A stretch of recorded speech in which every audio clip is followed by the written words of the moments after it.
балдар, бүгін біз тез-тез дайын болатын муравейник дайындаймыз. Яғни бұрынғыдай оны морозильникке қатырып, оны теркадан өткізіп, әуреленудің ешқандай қажет жоқ. Бірақ та бұл рецепті мен өзімде сіздермен бірге тәжірибеден өткізіп, бірінші рет жасайын деп тұрмын. Менімен бірге жасап көріңіздер. Қазір соңын бірге көретін боламыз. Ол үшін бізге 400 грамм ұн қажет, ерітілген сары май қажет 180 грамм, 2 жұмыртқа және де жарты шай қасық ас содасы қажет болады. Сонымен қатар міне осындай менде блендер бар. Осы блендермен жасайтын боламыз. Так, ең бірінші кезекте біз осындай ерітілген сары майды құямыз. Жақсы сары май болу қажет.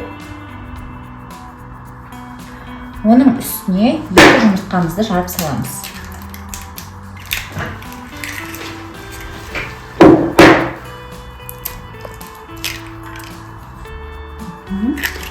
Осы 2 жұмыртқаны жарып салғаннан кейін үстіне ас содасын саламыз.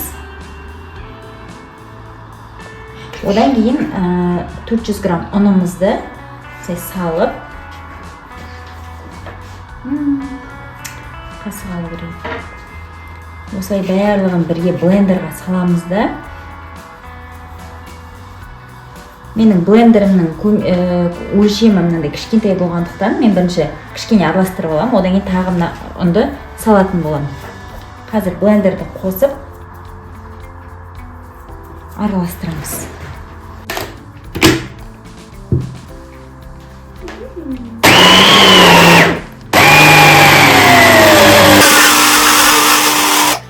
Осылай кішкене жасап алғаннан кейін қалған ұнымызды салып, кейбіреуіңізде блендердің өлшемі үлкендеу болуы мүмкін.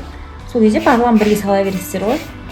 Менде көлемі кішкентай болғаннан кейін, сыймай қалғаннан кейін осылай бөліп салып жатырмын.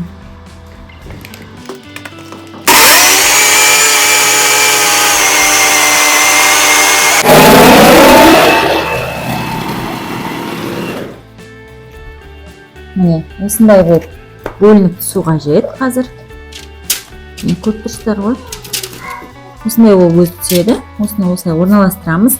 Мен мана айтқанымдай,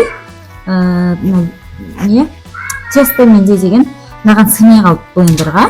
Үлкен блендер болса, бәрін бірге салып жіберсеңіздер болады. Мен бөліп салып жатырмын. Бұл осыны бір противенге кетеді. Осыны осылай орналастырасыздар. Мен міне мынау бір бөлігін істеп алдым. Қазір екінші бөлігін қайтадан маған салып жасайтын боламын. Міне күшті болып шықты. Мынау ешқандай теркадан өткізіп тұрудың қажет жоқ. Бұрын өзім муравейник жасағанды онша ұнатпайтын едім, бірақ шаймен ішкенде күшті, бірақ жасалуы қиындау еді. Ал қазір оны олай істеп тұрудың қажет жоқ. Жақсы шықса екен деп тілеп тұрмын. Бұйырса сіздер де жасап көріңіздер. Міне осындай дайын болды. Бұны осылай бір противенге салсаңыздар болады, бөлмей-ақ. Бұл менде пештің противені. Енді осыны пешке салайық, алдын ала қысып тұрған пешімізге қызартып пісіріп аламыз, одан кейін сгущенкамен араластырамыз.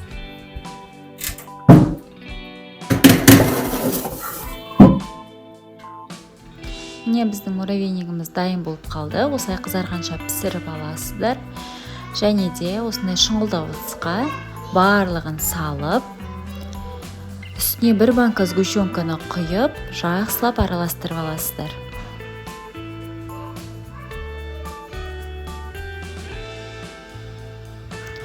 Бұл муравейник өте дәмді болып шығады, және де жасалу жолы ең бастысы өте оңай.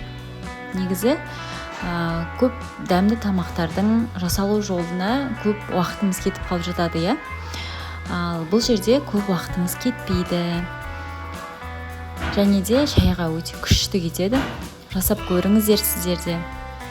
Мен бүгін міне сіздермен бірге бірінші рет жасап көрдім, және ойымдағыдай шықты. Өте дәмді болды. Міне осылай тарелкаға салып аударып алдым. Бірақ енді безендіру, ыдысқа салу ол енді өз еріктеріңізде.